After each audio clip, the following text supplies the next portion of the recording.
Hi అండి, అందరికీ నమస్కారం. నా పేరు ధనరాజ్ అని చెప్తేనేమో రామం రాగంలో సముద్రగని గారి కొడుకుగా చేసా అంటారు. సరే, నేను డైరెక్టర్ ధనరాజ్ అంటే రామం రాగం సినిమాకి డైరెక్షన్ చేసా అంటారు. అప్పుడు నేను అడగడానికి చాలా ఇబ్బందిగా ఉంటుంది. నా గురించి నేనేం అడుగుతాను? అందుకే నేను ఒక జీరో. ఓకే, ఒక జీరోగా నేను వాళ్ళిద్దరిని మొత్తం తెలుసుకోవాలనుకుంటున్నాను ఈ సినిమా గురించి. అలా అడుగుతాను, ఓకేనా? హాయ్ పృథ్వీ. హాయ్. ఆయనే సరే, నేను చాలా ఇంటర్వ్యూల్లో చూశాను. అవన్నీ నేను కెలకదలుచుకోలేదు, అడగదలుచుకోలేదు. కొన్ని కోట్లు ఉంటాయి, అంటే అది 1 నుంచి 10 కోట్ల మధ్యలో ఈ సినిమాకి ఎన్నో కోట్లు అయి ఉంటాయి. ఆ సంఖ్య కూడా చెప్పు. అంటే 1 కోటి పెడితే 2 కోట్లు వచ్చేస్తాయి, 2 పెడితే 4 కోట్లు వచ్చేస్తాయి, 4 పెడితే 8 కోట్లు. ఆ లెక్కతో వచ్చావా, లేకపోతే ఒక సినిమా తీద్దాం అది నా లెక్క మారిస్తే చూద్దాం అని వచ్చావా? అంటే ఇప్పుడు ఏ బిజినెస్ అయినా సరే వన్ టైం చేస్తే డబ్బులు రావండి. మీరు ఒక ప్రాసెస్లో ఒక 5, 6, 7 ఒక 10 టైమ్స్ చేస్తే అప్పుడు యావరేజ్గా మీ ప్రాఫిట్స్ మనం చూసుకోవాలండి. సో బిజినెస్ పర్స్పెక్టివ్తో అయితే ఒక మూవీ చేసి దీంతో 1 కోటిని 2 కోట్లు చేద్దాం, 5 కోట్లని 10 కోట్లు చేద్దాం, ఆ ఉద్దేశం లేదండి. I know what is my strength and I know what is my film. So I strongly believe and నేను ఇన్వెస్ట్ చేశానండి. ఓకే, అయితే దీని తర్వాత కంటిన్యూగా సినిమాలు చేస్తాను, ఇంటర్వ్యూలో ఇండస్ట్రీలో ఉంటానని కాన్ఫిడెంట్తో ఉన్నావు రామారావు. అంటే ఈ సినిమా నన్ను ఇండస్ట్రీ నుంచి ఇంకొక 10 ఏళ్ళు వేరే సినిమాలు చేసినట్టు చేస్తుందని నమ్మకం. సినిమా చూసావా? నేను చూశానండి. నీకు ఏదైతే ధనరాజ్ కథ చెప్పాడో ఆ కథ నీకు కనిపించిందా? కనిపించిందండి, 100% కనిపించింది. నేను సినిమా ఒక 50 టైమ్స్ చూసుంటాను. సో డెఫినెట్లీగా ధనరాజ్ నాకు ఫస్ట్ డే ఏమైతే చెప్పాడో దానికంటే బెటర్గా చేశాడండి. ఓకే, నువ్వు హ్యాపీగా ఉన్నావు. స్లేట్ పెన్సిల్ స్టోరీ బ్యానర్ హ్యాపీగా ఉంది. 100% అండి. డన్. ఇప్పుడు ఈ సినిమా నాకు తెలిసి టీజర్ వచ్చేసి Feb 14, 2024 రిలీజ్ అయింది. అవునండి. ట్రైలర్ వచ్చేసి Feb 14 నాని గారి చేతుల్లో రిలీజ్ అయింది. 1 year ఎందుకు లేట్ అయింది?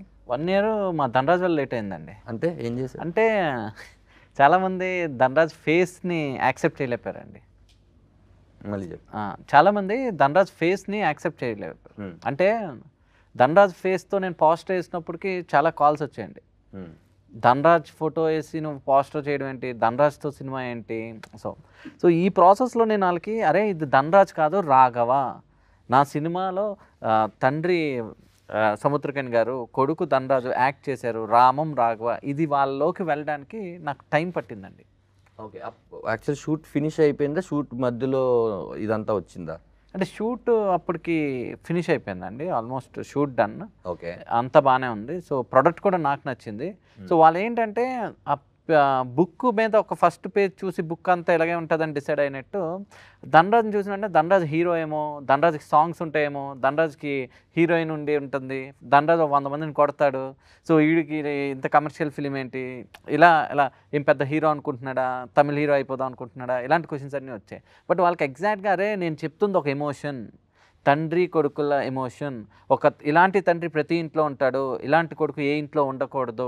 సో ఇది వాళ్ళకి చెప్పడానికి, నేను వాళ్ళకి ఎక్స్ప్లెయిన్ చేయడానికి, అలా నేను ఒక రైట్ పర్సన్ ఫైండ్ అవుట్ చేయడానికి టైం పట్టిందండి. ఈ ప్రాసెస్లో మనకి దీప ఆర్ట్స్ సపోర్ట్ చేయడంతో చాలామంది చూసి, ఇప్పుడు మీడియాలోని శివన్న కానీ చాలామంది వాళ్ళు చూసి ఇది మంచి సినిమా మంచి సినిమా మంచి సినిమా అని, నేను డౌన్ అయిన ప్రతిసారి మీకు ఎగ్జాంపుల్ రామం రాగంలో రామం ఎలా రాఘవకి సపోర్ట్ చేశారో నా లైఫ్లో సముద్రకని అన్న అంత సపోర్ట్ చేశారు. నేను డౌన్లో ఉన్న ప్రతిసారి ఆయనకు ఒక మెసేజ్ వదిలేవాడిని, వదిలితే వెంటనే ఒక టైంలో కాల్ చేసి ఇది మంచి సినిమా, నువ్వు చాలా హానెస్ట్గా చేసావు, ఎన్ని మంది వచ్చి ఇది బాగాలేదు, ఇది అవ్వదు, ఇది జరగదు అని ఇలా చెప్పినా వాళ్ళు కాదు ఆడియన్స్ డిసైడ్ చేయాలి అని చెప్పి ఒకసారి నువ్వు చెక్ చేసుకో ఎన్ని మంది ఏం చెప్పారు అని చెప్పి, చూసిన వాళ్ళందరూ సినిమా అద్భుతంగా ఉంది, చాలా బాగుంది అని చెప్పారు. సో చూడలేని వాళ్ళందరూ ధనరాజ్ పోస్టర్ ఏంటి అని చెప్పారు. సో అలాంటి వాళ్ళు కూడా ఒకసారి సినిమా చూపించాక ఎస్ నీ డెసిషన్ కరెక్ట్, ఈ కొడుకుగా, ఈ యూజ్లెస్ సన్గా ఈ క్యారెక్టర్ ధనరాజ్ కరెక్ట్గా చేశాడని చెప్పారు. ఇప్పుడు రేపు ఆడియన్స్ కూడా అదే చెప్తాడని నాకు నమ్మకం. సూపర్. అయితే అన్న, చాలా సినిమాలు చాలామంది మీ మీద నాకు తెలిసి నేను విన్న కంప్లైంట్స్ ఉన్నాయన్న. కంప్లైంట్ ఏంటంటే అన్ని ఫాదర్లు మీరే చేసేస్తున్నారు, వేరే వాళ్ళకి ఛాన్స్ దొరకట్లేదని చాలా పెద్ద కంప్లైంట్ ఉంది. ఇప్పుడు అయితేనా ఈ రామం రాగం సినిమా ఇలా చాలా సినిమాల్లో మీరు చాలా పెద్ద పెద్ద హీరోలకి ఫాదర్గా చేశారు, విలన్గా చేసిన వాళ్ళకే ఫాదర్గా చేసి ఒప్పించారు. 2 చేయడం అనేది చాలా కష్టమైన విషయం. ముందు సినిమాలో ఏమో విలన్గా చూస్తాను, ఈ సినిమాలో ఫాదర్గా ఎలా యాక్సెప్ట్ చేయాలంటే 2 చేసేసారు. మీరు డైరెక్టర్ ఫస్ట్ సీరియల్స్ దగ్గర నుంచి చిన్న తెర దగ్గర నుంచి పెద్ద తెర ఇంత చేశారు కదన్నా. ఈ యాక్టింగ్ మీదకి వచ్చేసరికి మీరు తీసుకున్న క్యారెక్టర్ అన్ని చాలా బలమైన క్యారెక్టర్. మీరు ఆ బలమైన క్యారెక్టర్ నేను ఒక యాక్టర్గా ఎలా చేయగలను అని ఎప్పుడు అనుకోలేదన్న? కాదు, ఫస్ట్ నేను నమ్మాలి, నేను నమ్ముతా. అదాదు ఇప్పుడు నువ్వు కొడుకే అలా నా స్క్రీన్ మీద కెమెరా రోల్ అవ్వగానే కొడుకుని చూస్తా, నేను కొడుకుగానే చూస్తా. ఆ క్షణం, ఆ సెకండ్, ఆ 5 seconds 10 seconds లేదా 1 minute షార్ట్ ఉంది అంటే నిజంగానే నా అక్కడ ఫాదర్ నా సన్, ఆ నమ్మకం నాకు వస్తుంది. ఆ నమ్మకం లేదు ఎలా అంటే నా ఫిల్మ్ చేయను. ఆ నమ్మకం ఉండేవరకిదా అది. ఎందుకంటే విఐపి రఘువరన్ బీటెక్ చేయగానే మార్నింగ్ వర్కౌట్ లాంచ్ చేసేసి షెట్కి వెళ్తా. తమ్ముడు చూసేసి, అన్న నువ్వు నాకు ఫాదర్, నువ్వేనా కట్ బనీని వేసుకొచ్చుకున్నావు, అయ్యో అలా అని చెప్తా. అని చెప్తా 10 minutes ఇవ్వు, టైం ఇవ్వు అని చెప్పి వెళ్ళి ఆ డ్రెస్ వేసుకుని, ఆ వైట్ వేసుకుని వాళ్ళనే కూర్చుని ఆ క్యారెక్టర్ లోపల దిగని ఆటోమేటిక్గా నాకు చీక్స్ వచ్చేసి ఇది వచ్చేసి అలా వాక్ చేయగానే తెలిసిపోవు ఈ క్యారెక్టర్ని. అది వచ్చి మనం నిజంగా ఈ క్యారెక్టర్కి ట్రూత్ఫుల్గా ఆ సెకండ్స్ ఆ సెట్లో మనం ఎంత ప్యాషన్గా ఉన్నామో అంతవరకు అది ఉంటుంది. సూపర్ అన్న. మీరు ఈ సినిమా చేసిన టైంలో ఇప్పుడు మీరు ఏదైతే ఫిట్గా ఉండి ఒక ఇదిగా ఉన్నారో ఆ రోజు ధనరాజ్తో అన్నారంట మీరు, దీనికి నేను తినేస్తాను, నేను వర్కౌట్ చేయను, నేనేం చేయను, వదిలేసి ఈ రామం క్యారెక్టర్ ఇలాగే ఉండాలి అని. ఎందుకంటే ఈ రామంకి ఇక్కడ సముద్రగని గారికి చాలా చాలా తేడా ఉంది.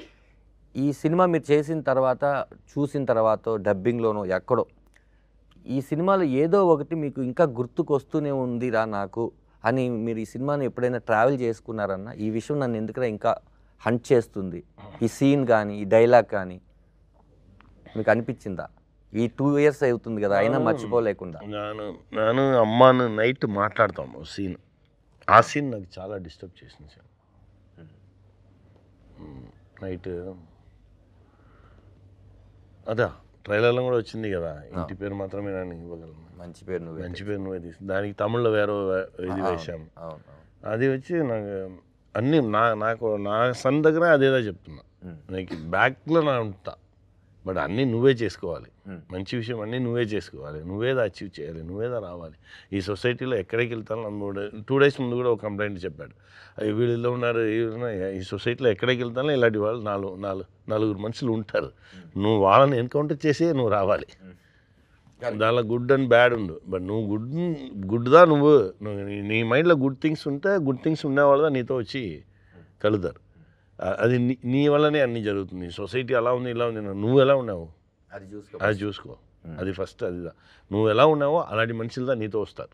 అదే అన్నప్పుడు ఒక చిన్న సినిమా అంటే అది ఆడితే పెద్ద సినిమా, ఆడకపోతే చిన్న సినిమా అంటే అదే ఇప్పుడు చిన్న సినిమా పెద్ద సినిమా అనే లేదు, మంచి కంటెంట్ ఉండే సినిమా, కంటెంట్ లేని సినిమా అంతే. మీరు కంటెంట్ నమ్ముకొని ధనరాజ్ లాంటి వాళ్ళను, పృథ్వీ పోలవరపు గారు లాంటి వాళ్ళను ఎంకరేజ్ చేస్తూ కంటెంట్ సినిమాలు చేస్తున్నారు. చూస్తే మీరు ఎక్కువ కమర్షియల్ సినిమా కన్నా కంటెంట్ సినిమాలు చాలా ఎక్కువ చేశారు. అందులో మీకు తృప్తినిచ్చిన సినిమాలు చాలా ఉంటాయి, ఆడకపోయినా కూడా తృప్తినిచ్చిన సినిమాలు ఉంటాయి, క్యాష్ రాకపోయినా. ఇలా కొంతకాలానికి మనం ఎందుకురా కంటెంట్ ఉన్న సినిమాలు చేయాలి, ఎన్నిసార్లు మనం ఆడియన్స్కి చెప్పినా కూడా వాళ్ళు కమర్షియల్ సినిమాలు కోరుకుంటున్నారు అని ఎప్పుడైనా మీలాంటి వాళ్ళకి బోర్ కొట్టేస్తే? నాకు అలాంటి థాట్ వచ్చే టైంలో అన్ని టైంలోనూ దేవుడు ఎవరో అని పంపిస్తాడు. ఇప్పుడు 2 days ముందు కూడా నాకు ఆ థాట్ వచ్చింది. 2 days ముందు ఫిల్మ్ ఫుల్ 1950s జరిగే ఓ స్టోరీ, పెద్ద వార్ స్టోరీలో నేను యాక్ట్ చేసుకున్నాను. యాక్ట్ చేసి దానిలో వచ్చి సడన్గా ఆ డైరెక్టర్ వచ్చారు, నా దగ్గర మాట్లాడాడు, అన్న ఏం లేదు మా వచ్చి ఈ విషయం చెప్పాలి, మా దగ్గర ఇంత రెమ్యునరేషనే నీకు ఇవ్వడానికి ఉంది, ఇది ఎందుకురా నాకు, ఇది కూడా నువ్వు ఫిల్మ్కే పెట్టు, నా వచ్చా అలా చెప్పి వెళ్ళిపోయి అక్కడ అంతా పెద్ద ఫైట్ సీక్వెన్స్, వార్ సీక్వెన్స్, అదంతా మన సెకండ్ వరల్డ్ వార్ టైంలో జరిగిన ఓ రియల్ ఇన్సిడెంట్. మంచి డైరెక్టర్, మంచి టీం, అంతే. ఆ పని చేయగానే అంత పెయిన్, ఆ పెయిన్లో ఉండి కొండ మీద నుండి కింద రావాలంటే 2 hours వచ్చి నా హైదరాబాద్ రావాలి. అంత టైర్డ్గా వచ్చి దిగి అప్పుడే ఆలోచించాను, రెమ్యునరేషన్ తీయలేదు, తెలియదు. మనవాడు అడిగాడు, మళ్ళీ పెట్టుకొని మేకప్ బాగా తీరా అని మేకప్ చెప్పాము. మ్యాన్ వచ్చి సార్ ఏం సార్ అడిగాను అంటే నాకు సడన్గా చెప్పాను, నాందా తీయలేదు, నువ్వు తీసుకో, నువ్వు నీ రెమ్యునరేషన్ ఏమో నువ్వు తీసుకో అలా అని చెప్పేసి అక్కడ నుంచి 2 hours ట్రివాండ్రం ఎయిర్పోర్ట్ రాగానే ఆలోచించుకునే వచ్చాం, ఏం చేస్తున్నాము ఇది అన్నీ, ఇది కరెక్టా, మనం అలా వచ్చి కరెక్ట్గా ఎయిర్పోర్ట్ దిగా లోపల వెళ్తే అప్పా అని సౌండ్.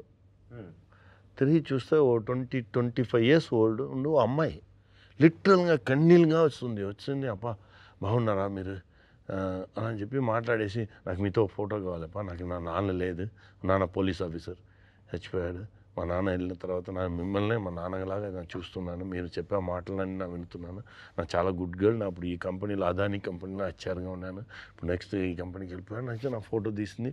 లాస్ట్ వరకు నా నంబర్నో ఏమీ అడగట్లేదు. అది ఇక్కడ నుంచి నాకు అన్నీ చూస్తూ ఉన్నా, మాట్లాడింది ఎవరికో ఫోన్ వేసి చెప్పింది, నా అప్పా పాతుటే నాన్న అలా అని చెప్పేసి ఓకేపా எப்போவாவது டைம் పర్మిట్ பண்ணிச்சுன்னா இன்னொரு வாட்டி மீட் பண்ணுவோம்ப்பா, எனக்கு ఫ్లైట్ టైం వచ్చి నా వరంపా అని చెప్పేసి వెళ్ళిపోయింది. అలా చూస్తే ఇప్పుడు ఆ అప్ప ఫిలిం తీసినా మనకు లాస్. మన దగ్గర ఫిలిం తీసిన వాళ్ళు సంపాదించారు, ప్రొడ్యూసర్గా మనకు లాస్. అంతే ఇన్ని మాటలు మంచి మాటలు చెప్పేసి మనం చెప్పిన విషయాలన్నీ వినేసి ఎవరునే తెలియదు అమ్మాయి వచ్చి ఇంత దూరం మనతో మాట్లాడి నా దగ్గర చెప్పి నన్ను చూడండి నా మీతో మాట్లాడుకున్నా కానీ నాకు కన్నీళ్ళు వచ్చింది అలా అని చెప్పింది. టోటల్గా ఒక 5 minutes నన్ను ఫుల్ ఎమోషన్ చేసేసి అమ్మాయి వెళ్ళిపోయింది. అలానే ఒక 10 minutes అలానే కూర్చోండి, అలానే ఉండేసి సడన్గా మేకప్ మ్యాన్ ఏం సార్ అడిగా, లేదు మనం కరెక్ట్గా అదే వెళ్తున్నాం, మన పాయింట్ నుంచి దిగనొద్దు, మనం కరెక్ట్గానే వెళ్తున్నాం. నీకు కెన్నే అనింది, నీకు కూడా కెన్నే అంటే అందరు ఫాదర్స్ దాంట్లో విమానం ఎయిర్పోర్ట్ లో చూసి చిన్న పాప వచ్చి ఇంత హైట్ ఉంది, వచ్చి ఆ లెగ్ నుంచి ఇలా పట్టుకొని ఇలా చూస్తూనే నానా అలా అని చెప్పగానే అరే ఏముంది మనం కరెక్ట్గా రూట్లో వెళ్తున్నాము, మంచి పిక్చర్స్ చేసుకున్నాము, ఈ సొసైటీకి మనం ఏం చెప్పాలనుకున్నామో దాన్ని చెప్పుకున్నాము. మనం ఇప్పుడు మన లైఫ్లో కెరియర్లో తీసి చూస్తే 6-7 movies ఉంది మన దగ్గర, మంచి మూవీ. ఆ 6-7 అది ఒక్కో 5-6 movies మంచి మూవీస్ చేస్తే చాలు అలానే మైండ్ సెట్ వచ్చింది. డైరెక్షన్లో మంచి మూవీస్ 3-4 movies ఉంది మన దగ్గర. అలాంటి మూవీస్ 5-6 movies చేయాలి, చేసి కరెక్ట్ అయిన విషయాన్ని లాస్ట్ టైంలో మన లాస్ట్ పీరియడ్లో వాళ్ళు తీసి చూస్తే మంచి మూవీ 10 movies ఉన్నారు, 10 డైరెక్షన్లో 10 movies ఉంటే చాలు. మీరు ఆ మూవీస్లో రామం రాఘవ్ ఉంటుందని మీరు అనుకుంటున్నారు. సూపర్. ఒకప్పుడు మీరే ప్రొడ్యూసర్ ఆగిపోయినా మీకు ఏంటంటే అది మీ అది ఏమంటే అది ఇప్పుడు రామం రాఘవం జరిగే సేమ్ విషయం కూడా దానికి జరిగింది, అది చెప్పాలి. సడన్గా వన్ డే వచ్చి చెప్పాడు, సముద్రంగా నేను యాక్ట్ చేసుకున్నాను చెప్పాను అంతే, ఎవరు తీయలేదు, తీయర్రా ఎవరు తీస్తారు, లేదా అన్న వచ్చి మీ అన్న వచ్చి పెద్ద హీరోలతో యాక్ట్ చేస్తే మీ అన్న ఓకే, మీ అన్న సపరేట్గా ఉన్నాడు, మీ అన్నతో ధనరాజుతో మీ అన్నను ఉంటే మా రెస్పెక్ట్ ఇవ్వము అంటే అది ఇవ్వరు. బిజినెస్ ఫ్యాక్టర్లు నానే చెప్పాను, నువ్వు ఎందుకు అలపై అడిగావు, ఇవ్వరు. ఇదే నేను చెప్పాను నీ దగ్గర, నువ్వు నన్ను బట్టి ఫిల్మ్ చేయరా, నువ్వు వచ్చి నీకు అందరూ వచ్చి తీసుకెళ్ళిపోతారు, అది జరగదు. ఎందుకంటే నీకు మంచి అంగీకారం చెప్తారు, అదాదు అంగీకారం మీన్స్ నీకు ఆ ప్లేస్ యాక్సెప్టెన్స్ ఇచ్చి నీకు ఆ ప్లేస్ని ఇవ్వడానికి ఎవరికి మైండ్ రాదు, ఎలా ఇస్తారు, ఇవ్వరు. మా గురుగారు చెప్పారు, నిన్ను చూసి అందరు రాళ్ళు చిన్న ఉంటారు, ఏ రాళ్ళ చిక్కకూడదు, నువ్వు అందరి దగ్గర రాళ్ళు ఉండాలి, రాళ్ళు వేసి అవన్నీ చేయిలో నొప్పి రావాలి, నొప్పి వస్తేనే వాడిని యాక్సెప్ట్ చేస్తాడు, ఆపుతాడు. ఓ అవునండి నిజంగానే వీడు ఏదో చేస్తున్నాడు. 50th day టుడేనా నిన్న తిరుమాణిగా 50th day ఇప్పుడు వరకు ఏ యాక్సెప్టెన్స్ లేదు, సైలెంట్గా ఉంటారు. పోస్టర్ చూస్తే కూడా వాళ్ళు తిరిగిదారు, అది వేరే ఏదో రాంగ్ పోస్టర్ అలానే మైండ్ సెట్గా ఉంటారు. ఎవరు యాక్సెప్ట్ చేయరు, ఎవరు యాక్సెప్టెన్స్ ఉండదు. బిజినెస్ పీపుల్స్ వాళ్ళకి వచ్చి వాళ్ళకి చూస్తారు first 3 days, Friday Saturday Sunday theatre full అవుతుందా, సైకిల్ స్టాండ్ ఫుల్ అవుతుందా, క్యాంటీన్ ఫుల్ అవుతుందా, దీన్ని మాత్రమే థియేటర్ వాళ్ళు చూస్తారు.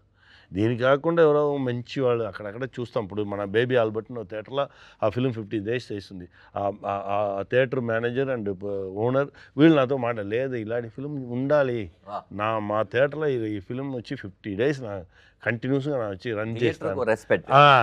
అలాంటి మనుషులు అక్కడక్కడ దూరంగా ఉన్నారు, ప్రొడ్యూసర్లు దూరంగా ఉన్నారు. వీళ్ళందరూ ఇంకా కొంచెం నంబర్స్లో ఆడైతే సూపర్గా ఉండు. ఇప్పుడు స్మాల్ మూవీస్కి ఎక్కడ రెస్పెక్ట్ ఉంది? ఈ ఫిల్మ్ చేయగానే మనకున్న హ్యాపీనెస్ ఈ ఫిల్మ్ రిలీజ్ టైంలో లేదు. అన్ని పెయిన్, ఎక్కడికి వెళ్తాను పెయిన్. నువ్వు పెద్ద హీరోనా? అలా నిన్ను అడగడం, వాడు పెద్ద హీరో, నువ్వు ఎందుకు ఫిల్మ్ చేసావు, నువ్వు అడగడం. అరే మంచి ఫిల్మ్ చేయాలని ప్రయత్నం చేసినది తప్ప ఆ మైండ్ సెట్కి వచ్చేస్తా. బట్ పర్లేదు, అది దానిలో ప్రాణం ఉంది, జనాలు చూసుకుంటారు అంతే. ఇంకోటి లాస్ట్ మిమ్మల్ని క్వశ్చన్ తనలో క్వశ్చన్ అడిగేది ఏంటంటే, మీరు ఇందాక అప్పాకి చెప్పింది ఏంటంటే, అప్పాకి అదే చెప్పలేదు, నా చెప్పాలి. అప్పా చేసిన ఉన్నాయి, అప్పా ఫిల్మ్ డైరెక్షన్ చేసేసాను.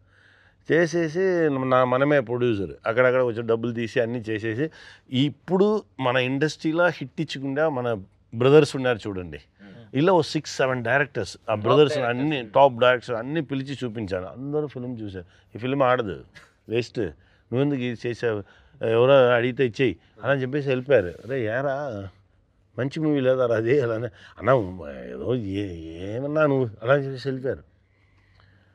అప్పుడు వచ్చి ఓ డిస్ట్రిబ్యూటర్ అడిగారు, సార్ నా రిలీజ్ చేయను, ఏదో ఒకటి ఇవ్వు, రిలీజ్ చేసుకో, పట్టుకో, నా తీసిన అప్పుని ఇవ్వాలని చెప్పి తీసేశాను.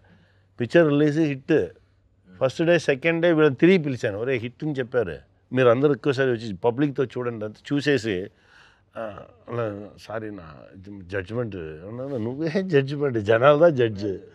అందుకే చెప్తా అందరి దగ్గర, మీరు ఎవరికి వేసి చూపించకండి, జనాలకు చూపించండి, జనాలదా మంచి జడ్జి. ఎంత వాళ్ళకిదా ఇది ఏమి ఉండదు, ప్యూర్గా ఉంటారు. కాల్కులేషన్స్ ఇది అది ఇది ఏం చేసింది అది ఏం చేసింది అలా చెప్పిన వాళ్ళు ఇది వెరకిని కాల్కులేషన్ చేసుకున్నారు చూడు, ఏదీనే సక్సెస్ అవ్వలేదు. నా 35 ఇయర్స్గా ఉన్నాను, 50 ఇయర్స్గా ఉన్నాను చెప్తారు. 50 ఇయర్స్గానే వాళ్ళు ఉంటారు. వాళ్ళు కాల్కులేషన్, వాళ్ళు వేసిన కాల్కులేషన్ ఏదీనే కరెక్ట్గా ఉండదు. జనాలదా కరెక్ట్ అయిన జడ్జ్, వాళ్ళదా గాడ్, వాళ్ళు డిసైడ్ చేస్తారు ఏదైనా అది. ఇప్పుడు డెఫినెట్గా ఆ గాడ్స్ నమ్మి మనం వస్తున్నాము, చూద్దాం. అంటే మనమే కాదన్నా చాలా మంది అలా నమ్ముకొని సక్సెస్ అయిన వాళ్ళే డెఫినెట్గా ఉన్నారు. వాళ్ళు ఆడియన్స్ కూడా మంచి సినిమా వస్తే ఇది మేము చూడమని ఎప్పుడు చెప్పలేదు, కాబట్టి ఈ సినిమాకి ఆడియన్సే గాడ్. లాస్ట్గా రామం రాగం, సముద్రకన్య అన్న ఎక్స్పీరియన్సెస్ మనకి అదే ఈ సినిమాకి ఎంతో ఉపయోగపడింది. అలాగే నీ పెయిన్ కూడా ధనరాజుకి తెలుసు, ఆడియన్కి తెలుసు, సముద్రకన్యకు తెలుసు. February 21st నీ డబ్బులతో పాటు ఇంకా బోల్డ్ అని డబ్బులు, పేరు, మర్యాద, రెస్పెక్ట్ అన్నీ వచ్చి ఇంకా చాలామంది నువ్వు ఎంకరేజ్ చేస్తూ నువ్వు కూడా త్వరలో డైరెక్షన్ చేయాలి అని మనస్ఫూర్తిగా కోరుకుంటున్నాను. Thank you so much. 21వ తారీఖు మీరు అందరం రామరాగం థియేటర్లో కలుద్దాం. Thank you.